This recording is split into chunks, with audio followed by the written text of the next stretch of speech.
Respected Dharma Masters, respected practitioners and guests, over the past 500 years, the face of Buddhism has undergone many changes. First, it began to be regarded by some as a religion. Then, it was looked upon as a philosophy. Some even twisted it almost beyond recognition until it became more of a cult. And recently, it has come to be portrayed by some as a show. Some of these misunderstandings have been honest ones, often occurring as people have tried to understand and respect the teachings.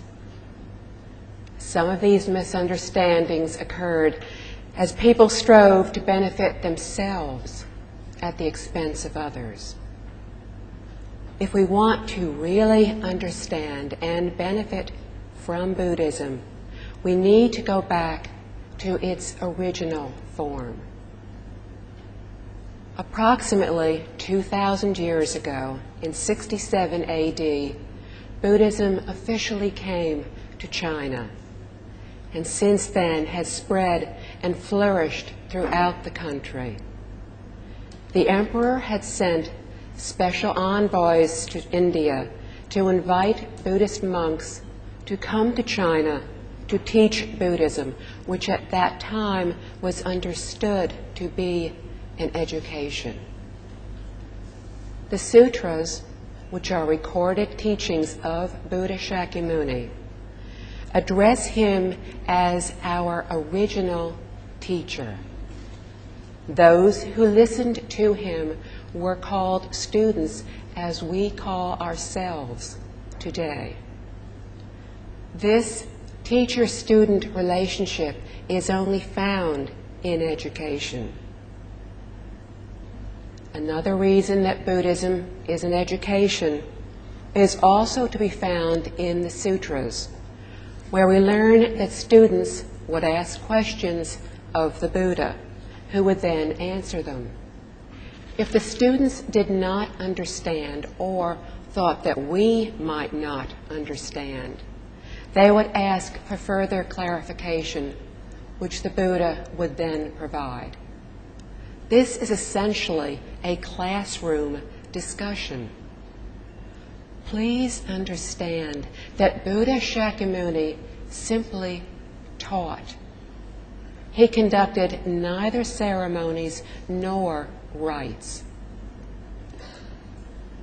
Buddhism is Buddha Shakyamuni's educational system, which is similar to that of Confucius, for both presented similar viewpoints and methods. The goal of Buddhism is to attain wisdom.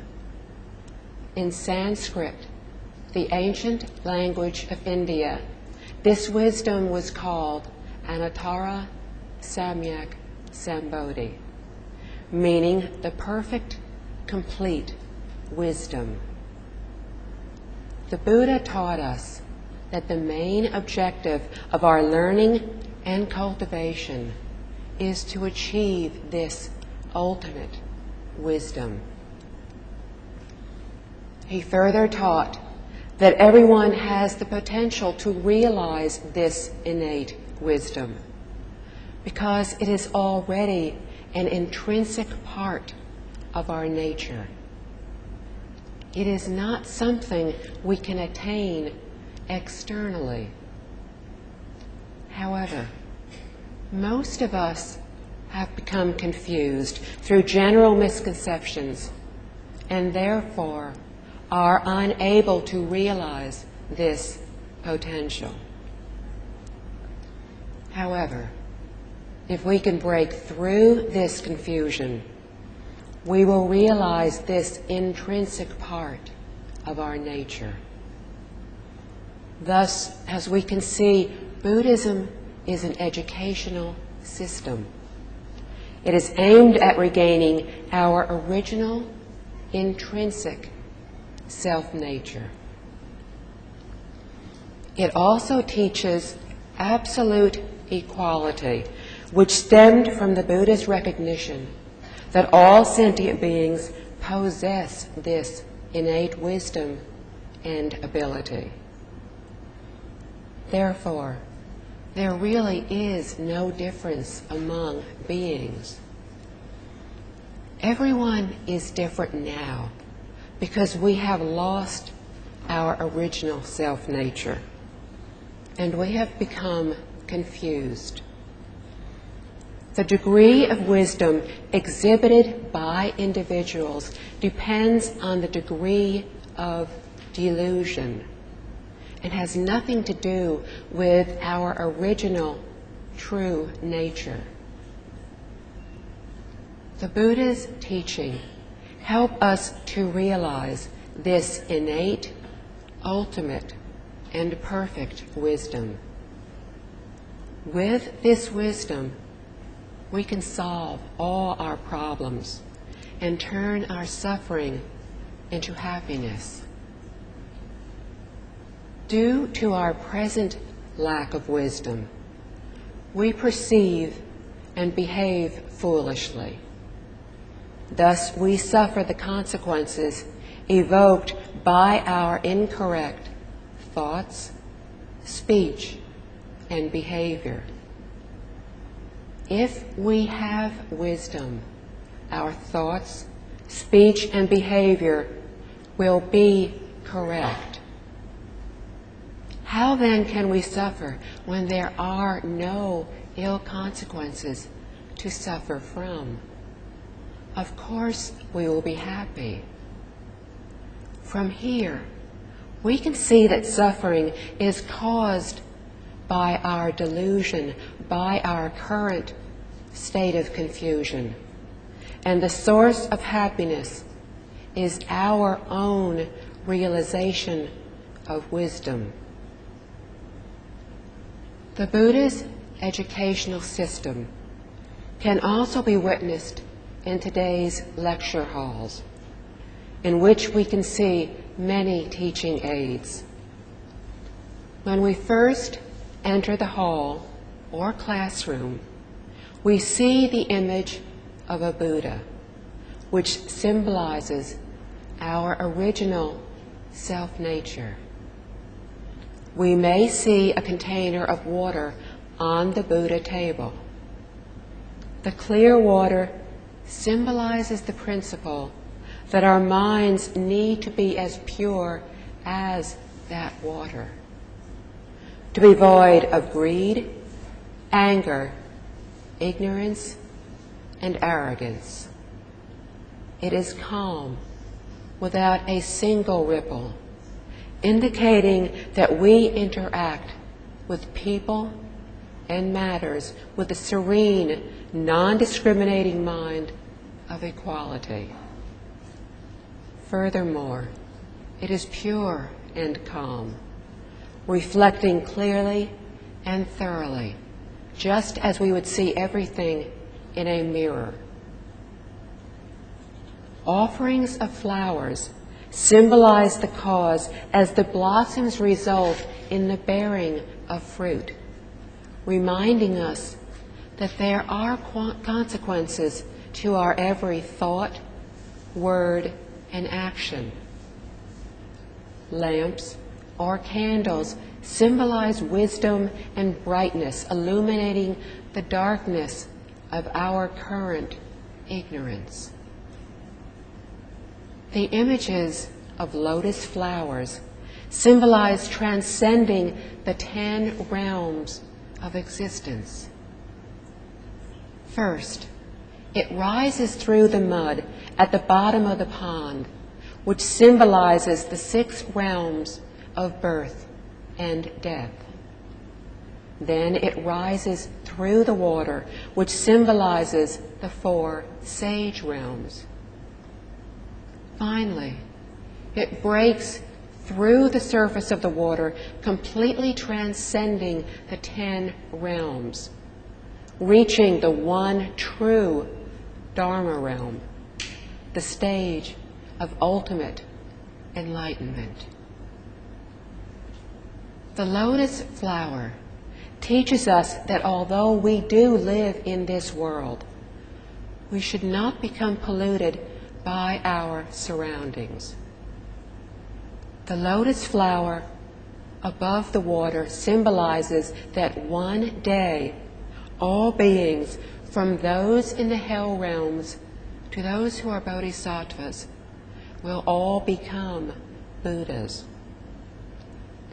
Buddhas are beings with this perfect, complete enlightenment.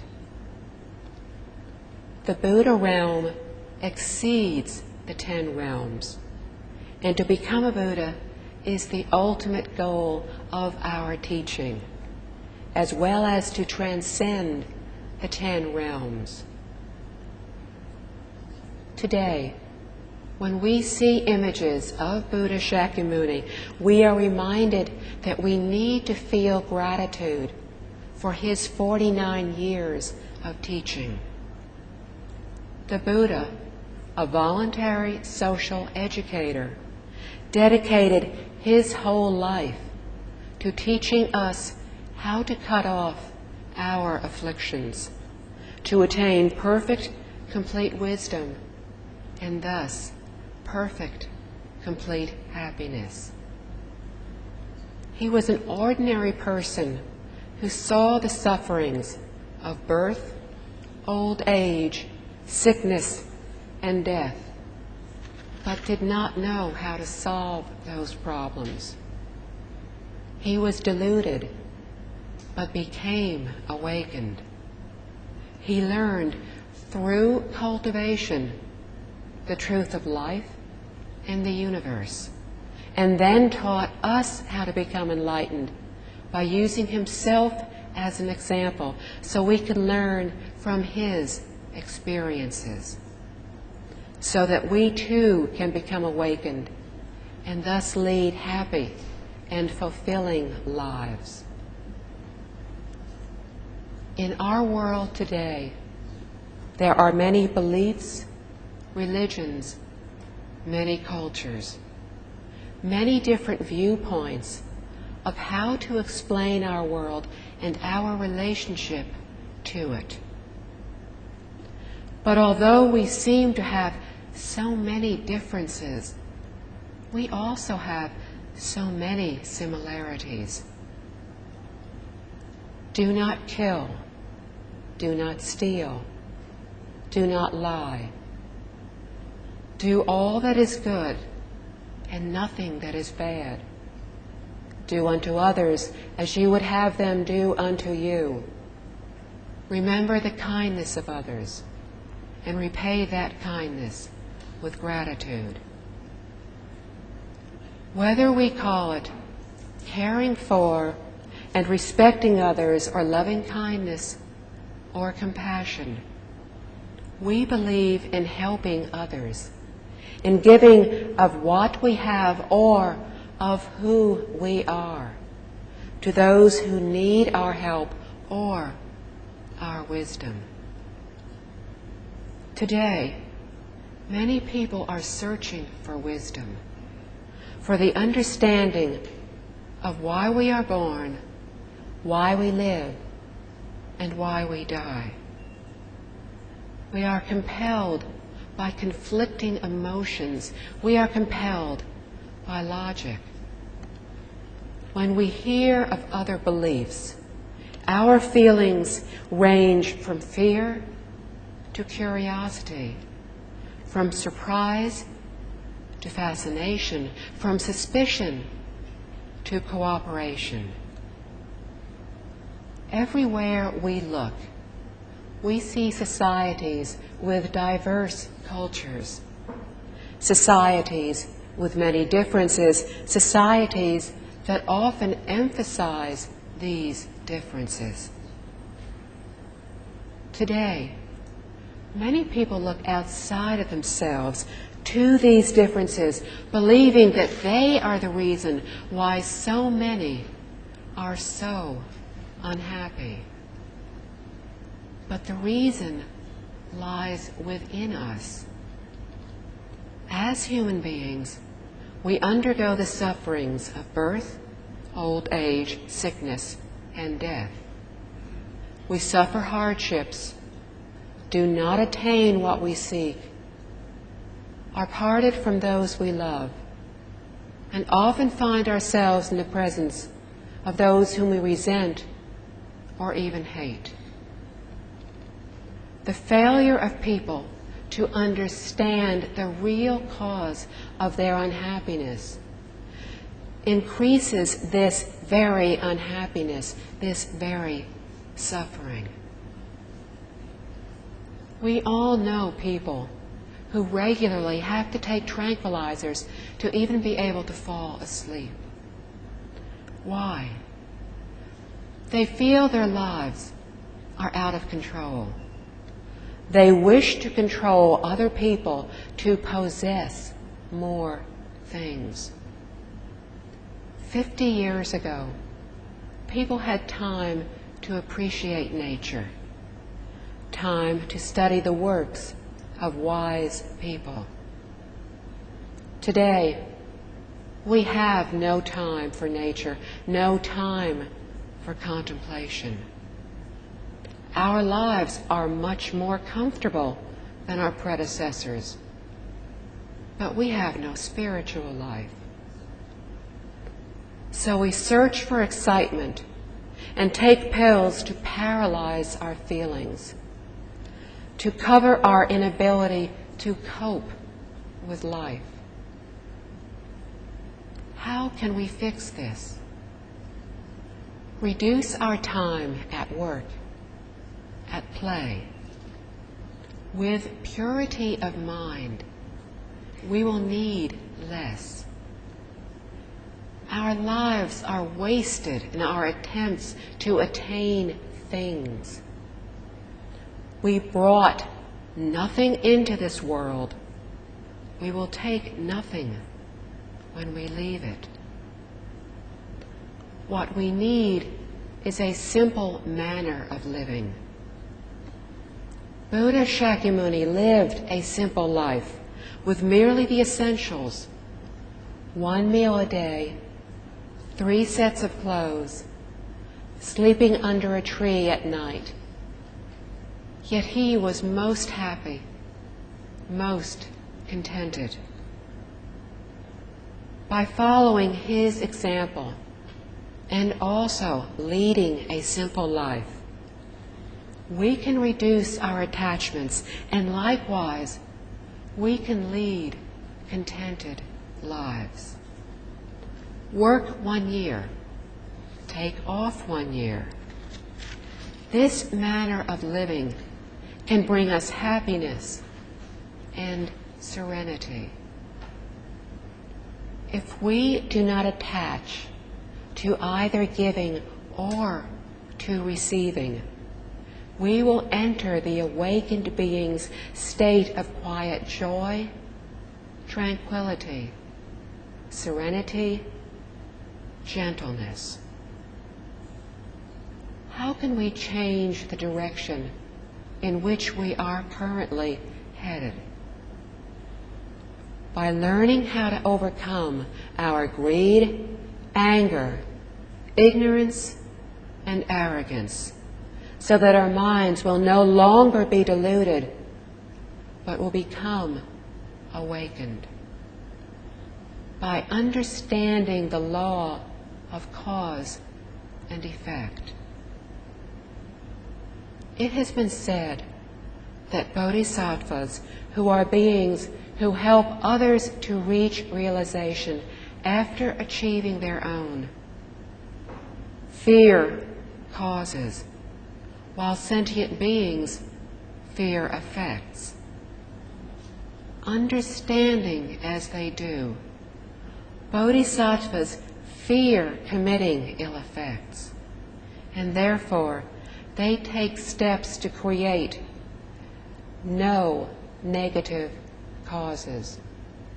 In so doing, they eradicate the debts, the karmic obstacles that have been generated from their previous wrongdoings, as well as accumulating perfect merits and virtues until they reach the state of Buddhahood. Whether worldly Dhamma, which includes things, events, phenomena, everything, or the Buddha Dharma, which is the teaching of the Buddhas, nothing is beyond the law of cause and effect. It is said that everything is empty and unreal, an eternally impermanent element. But the law of cause and effect is unchangeable and real, an eternally permanent element. Both cause and effect are related closely as they coexist mutually. A causal action becomes a consequential effect, and this in turn gives rise to another causal action. From this endless cycle, we can see that a particular causal action is not fixed. Neither is a single effect the only effect. The combination of cause and effect creates a vicious cycle, the cycle of reincarnation. A bodhisattva is an awakened, understanding being and is therefore well aware that every causal action produces an effect. Because of this, they are very cautious in their every thought, word, and action, fearful that a causal action will become a negative karmic effect in the future. For they will certainly have to personally bear the consequences. Unlike bodhisattvas, we sentient beings do not understand the principles and the realities of life. The little knowledge we have is limited and vague. Consequently, we carelessly commit causal actions and do not understand when the effects occur later why they happened. It is then too late for us to regret. And for most of us, not only do we not feel remorse, but we also blame others for our misfortune. This in turn creates more bad effects. Cause and effect is constantly being played out all around us. If we are unable to connect the occurrences, it is because we are not mindful. Rather, we are rash and careless, not yet truly understanding. Regardless of the method we practice, the method of practicing Buddha name recitation while seeking birth into the Western Pure Land adheres to the law of cause and effect. For our own sake, we do not want to create any more bad deeds or causes, to only cultivate kind deeds, which is what ancient masters, sages, and the patriarchs tried so hard to encourage us to do. The Pure Land method allows us to carry our existing karma to the Western Pure Land. However, it is crucial that we understand that existing karma refers to the old, not to the new. This new existing karma, which is created in the present, cannot be brought to the Pure Land. Actually, this new karma will be one of the impediments obstructing us from being born into the Pure Land. Carrying over our old existing karma means carrying over the negative karma that was created before we began to learn and practice Buddhism. With this understanding, we must make the resolve to not create any more negative karma. Only then can we become totally liberated.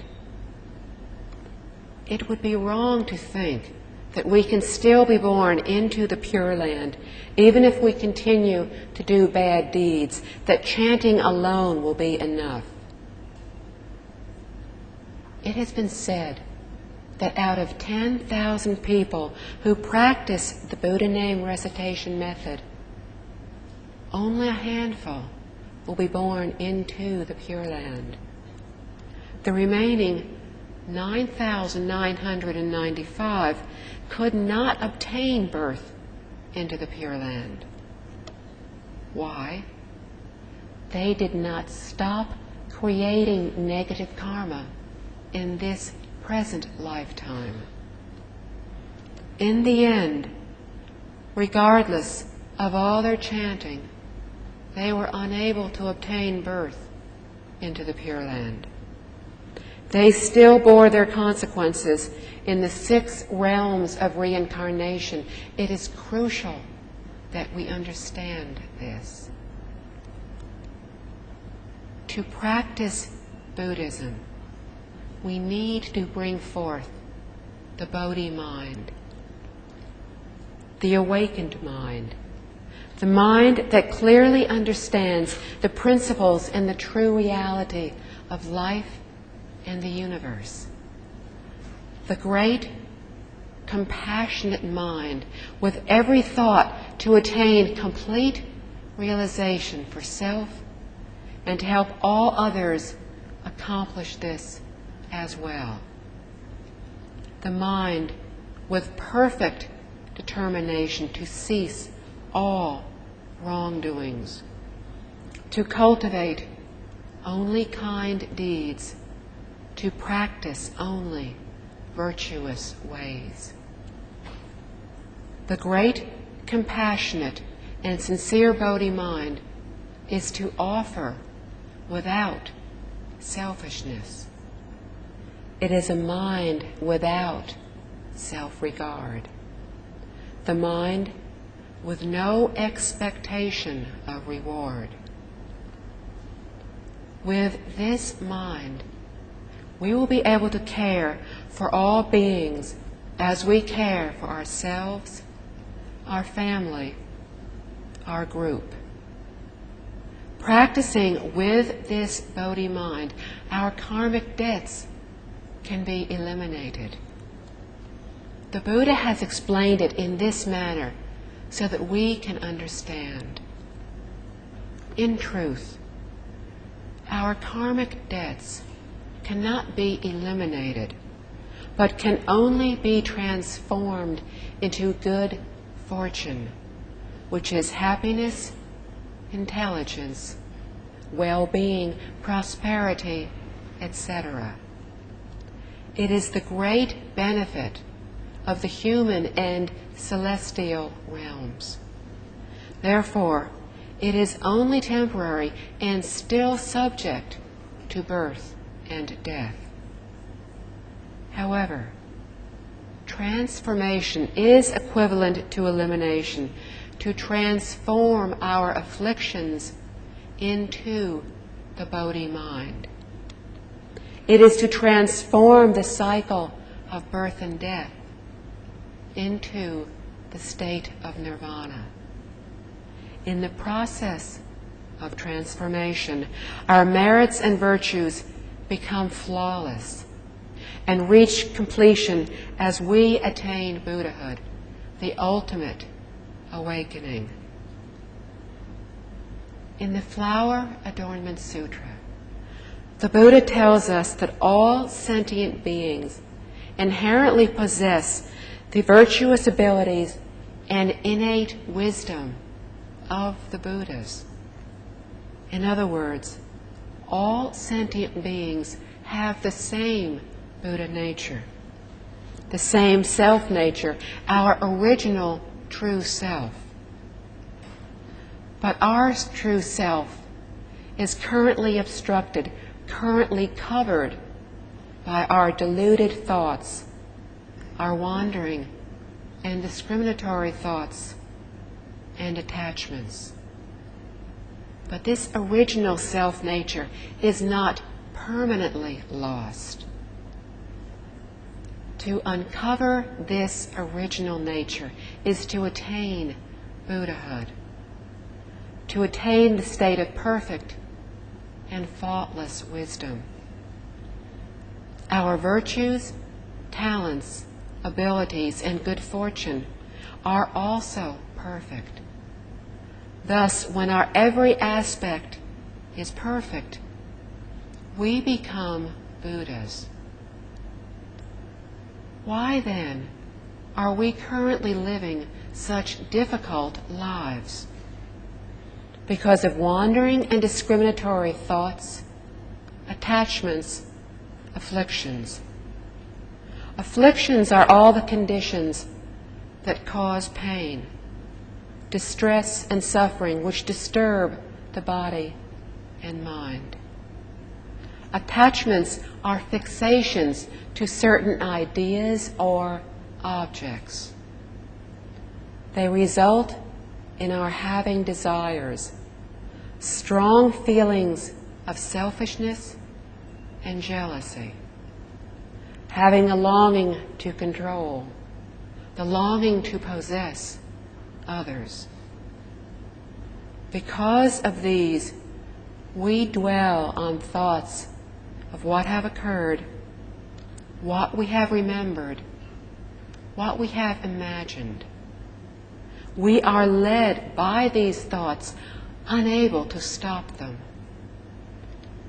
It is crucial that we cease these attachments, for they have made us sad or angry and caused us to have strong emotions. For due to these attachments, we cannot stop thinking of ourselves, of what we want. What can we do? As ordinary people, we are still subject to thoughts and feelings of attachment. So as soon as these thoughts arise, immediately replace them with the thought of Amitabha. As soon as the next thought arises, replace it also with the thought of Amitabha. In this way, we can practice anytime, anywhere. The Buddha taught us that the universe is generated from our wandering and discriminatory thoughts, is created from our attachments. These obstacles represent false beliefs and wrong viewpoints and have created the 41 Dharma body bodhisattva stages of enlightenment. Why are there so many different levels? They manifest from our different degrees of ignorance and wandering thoughts. Where do the 10 Dharma realms arise from? They appear due to the lack of equality from our discriminatory thoughts. When we harbor one single discriminatory thought against others, the 10 Dharma realms will then appear. The highest of these are the 4 sage realms of sound hearer, Pratyeka Buddha, Bodhisattva, and Buddha. When we cling to attachments, the 6 realms of reincarnation of the heavens, Asuras, humans, hungry ghosts, animals, and hells will appear. And as our attachments increase, the three bad realms will appear. Finally, when our attachments are the most tenacious and severe, the hell realms will appear. Why are we unable to transcend the cycle of birth and death? Unable to sever our karmic obstacles?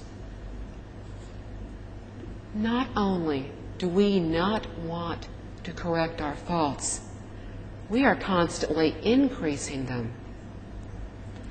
How then do we rid ourselves of these deluded and illusory thoughts to uncover the original capabilities and virtues of our self-nature? The only way is by letting go of our wandering and discriminatory thoughts and attachments. When we have eliminated all of these, we will not only overcome the cycle of birth and death, but we will surpass the 10 Dharma realms as well. And when this happens, we will finally dwell in the one true Dharma realm, the state of the Buddhas. And it is within this reality that the law of cause and effect occurs. Wandering and discriminatory thoughts and attachments are causes. Greed and anger and ignorance are causes. The 10 Dharma realms, comprised of the 4 sage realms and the 6 realms of reincarnation, are effects. Since wandering and discriminatory thoughts and attachments generate negative karma, they ought to be eliminated so that our merits and virtues can become perfect and complete. Cultivating a non-discriminatory mind provides the serenity for practitioners to let go of afflictions. But it is most difficult for most of us to let go due to sentimental attachments, due to the injustices we feel we have suffered and the resultant grudges. However, feeling this way only puts us at more of a disadvantage, because then we suffer the consequences of our grudges. Inequalities exist in this world because of our discriminatory mind. Ordinary people only think in terms of the 4 forms explained in the Diamond Sutra: self, people, other beings, and time. If we do not think in terms of these 4 forms, then we will break through our afflictions with the strength from our cultivation. Therefore, when we generate emotions, we need to remind ourselves of these 4 forms and remember that they are only an illusion. When we do this, we will be truly happy. Accord with conditions and be joyful in the good deeds of others.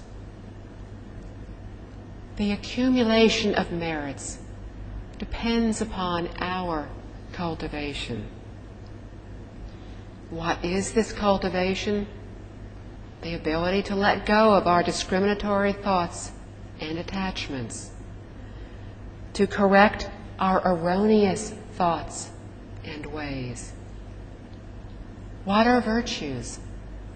Virtues arise from having accomplished deep concentration, wisdom, and the one true Dharma realm. It is therefore important to understand the meaning of merits and virtues.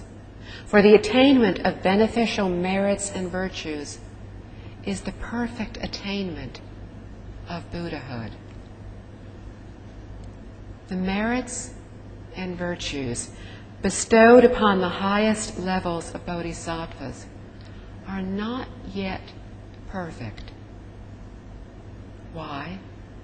Because they have chosen not to break through the last remaining degree of ignorance.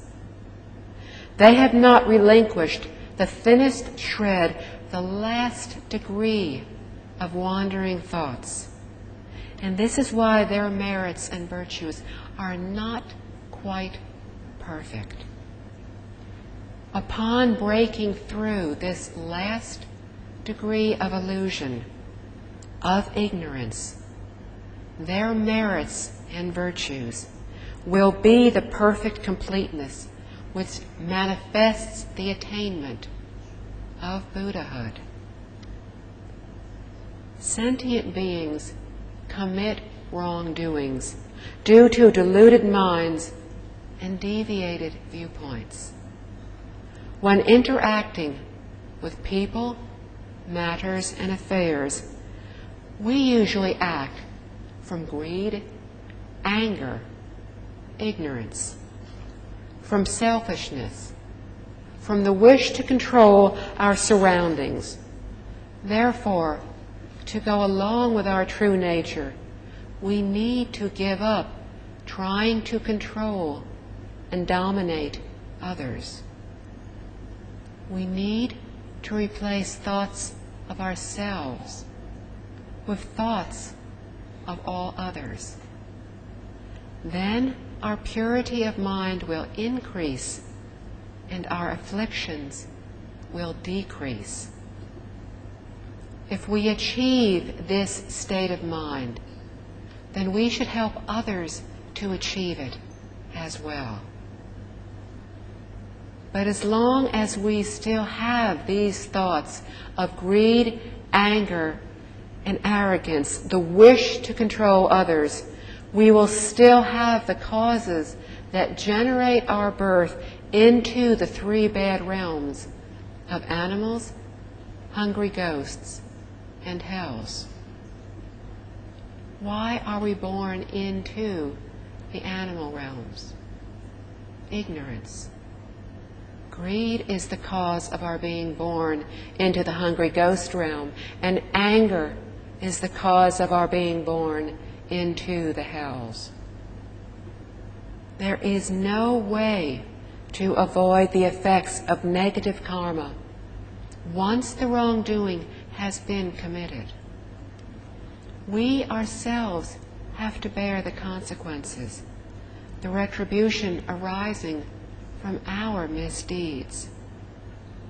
No person, God, or Buddha can bear the consequences for us. They have neither the authority nor the power to do so. The reality is that we alone will suffer the consequences for our actions. To hope otherwise is like trying to run away from our own shadow. In doing so, we will simply perpetrate more wrongdoings. There are many instances evidencing this phenomena. Take the example of an ignorant person who, having done a small deed, thinks that they should immediately obtain good fortune. This is simply wishful thinking. It is true that we will receive good fortune after having done good deeds. However, such good fortune may not show itself immediately. Why? Because our transgressions are too heavy to be compensated by just one small virtuous deed. Not understanding this, when things do not go well, we begin to doubt the teachings and question why the Buddha's words are not true. Why do I do good deeds and receive misfortune, while others do bad deeds and receive good fortune? We then begin to doubt the law of cause and effect. Consequently, we begin to doubt and inadvertently slander the Buddha's teachings. But by doing so, we further increase the severity of our wrongdoings. There are three aspects of a karmic effect. First, there is good fortune which arises from kind deeds, or suffering which arises from misdeeds, which may manifest within our present lifetime. Second, the respective karmic effect may not manifest within the present lifetime, but within the next lifetime. Third, such karmic effects may not manifest until the third lifetime, or they may not show up until after innumerable lifetimes. So causal actions do give rise to effects. We just cannot be certain when they will arise. Under what circumstances would these causal effects take place? Good or bad karmic effects can only be brought about by the existence of a catalytic condition or circumstance. If the appropriate condition matures in our current lifetime, the respective karmic effect will manifest in the current lifetime. Hence, the first aspect of a karmic effect. Similarly, should the catalytic condition mature in our next lifetime, the karmic effect will manifest itself in that lifetime. Finally, should the condition fail to arise after numerous lifetimes, the karmic cause can never be eradicated. Perhaps after the passing of innumerable lifetimes, the catalytic condition may finally arise, and then the karmic effect will manifest itself. Take, for example, a story told in the Lotus Sutra. An old man had requested of the Buddha to become a monk. For this to happen, one needed to have good roots, good fortune, virtues, and the right conditions. At that time, all those who became monks under Buddha Shakyamuni had achieved attainment. Buddha Shakyamuni tested his students' ability by asking them to decide whether he should accept the old man as a monk. All the students were arhats, and thus they were capable of knowing an individual's past 500 lifetimes. They doomed the old man as a prospect because they felt within those 500 lifetimes he had not planted the cause. But Buddha Shakyamuni told them that infinite lifetimes ago, the old man had been a wood chopper. One day, in the mountains, he ran into a tiger, and to escape, he ran up a tree and called out, "Homage to the Buddha." With only those few words, he planted his good causes. When he met with Buddha Shakyamuni, after innumerable eons, those causes came into effect. The conditions had finally matured. Buddha Shakyamuni therefore accepted the man as a monk, and he later became an arhat. This is an example of a karmic effect which manifested itself after innumerable lifetimes. Every thought, word, and action arising from our hearts and minds creates a karmic effect. We reap what we sow. By planting good causes, we reap good consequences. By planting bad causes, we reap bad consequences. Even Buddhas and Bodhisattvas cannot alter this reality. The respective karmic effect will manifest itself only when the relevant condition matures. If we do not yet see the results, it is only because the appropriate time has not matured. With thorough understanding of this truth, we will naturally become very watchful of our every thought, word, and action. We will also be able to adopt the right attitude when interacting with others, matters, and affairs to accumulate more good fortune. When we are not yet able to uncover our virtuous self-nature due to our lack of awakening, we can only receive the benefits through virtuous cultivation. The guideline for determining good and bad deeds has been clearly defined by the Buddha. When every thought arising from our mind is to benefit others, we will create good fortune. When every thought arising from our minds is to benefit ourselves, we will create misfortune. We will create negative karma. We need to stop benefiting ourselves at the expense of harming others.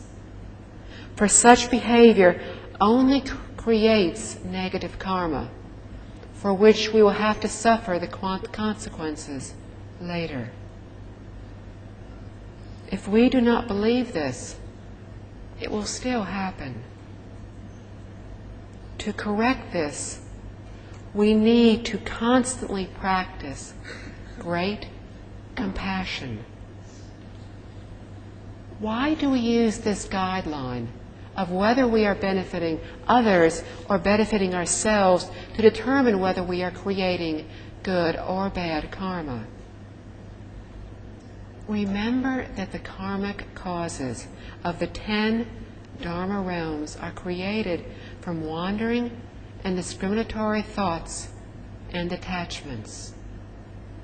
When every thought contains the element of self is for us, our attachments are very severe. Consequently, we are still lost in the cycle of birth and death, still mired in the 10 realms of existence. Thus, it is negative karma when every rising thought is only for us, our family, our group, our country. Ordinary people do not yet understand this, are under the misconception that it is perfectly natural, even correct, to think in this way. They do not yet realize that such views are totally contrary to what the Buddha taught. Unlike the Buddha, we are unable to perceive clearly, and thus we always see things in a false light. The Buddha, knowing and understanding all, sees everything clearly, speaks only the truth. Each and every thought is a karmic act. If a cause arises from wisdom, so then will the effect. If a cause arises from ignorance, so then will the effect. Unfortunately, we plant causes mainly due to our ignorance. And this is why we have created innumerable transgressions in our past lifetimes. Most of the time, our bad deeds outnumber our good ones. If our good deeds had exceeded the bad ones, we would have already transcended the 6 realms of reincarnation.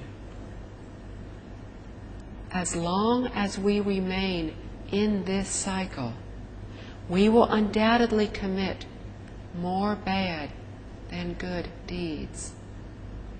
Thus, we ought to be very cautious, very mindful.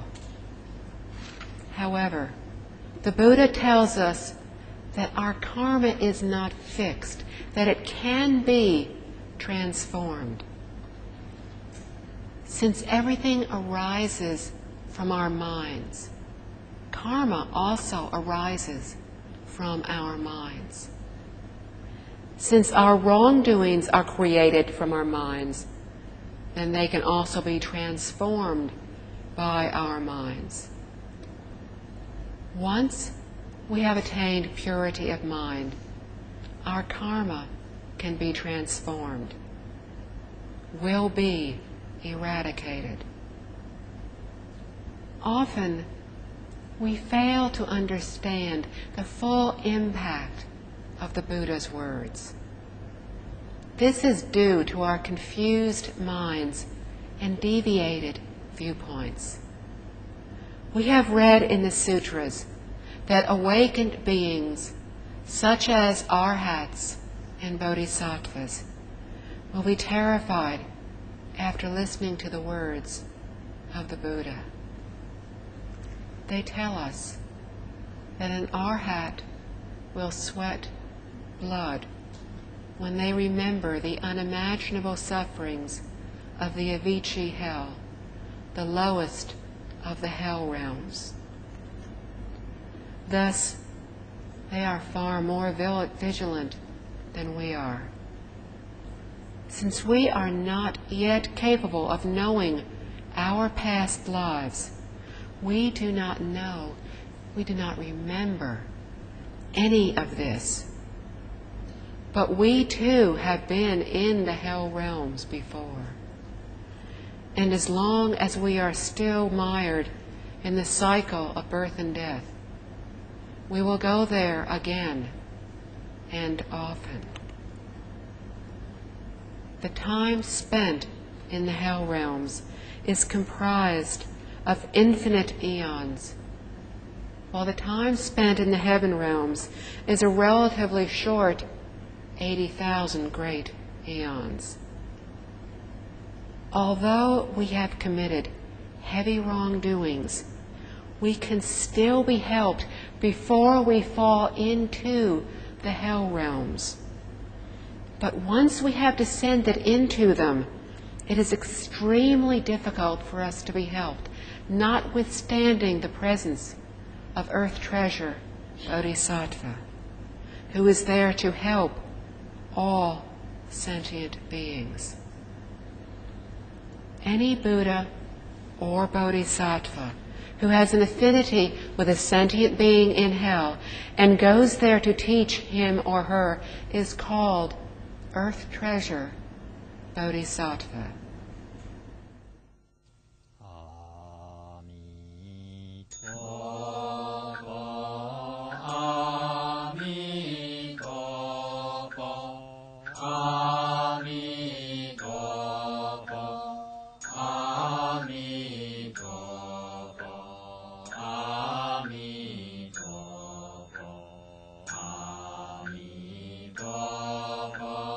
阿弥陀佛，阿弥陀佛，阿弥陀佛，阿弥陀佛，阿弥陀佛，阿弥陀佛，阿弥陀佛，阿弥陀佛，阿弥陀佛，阿弥陀佛。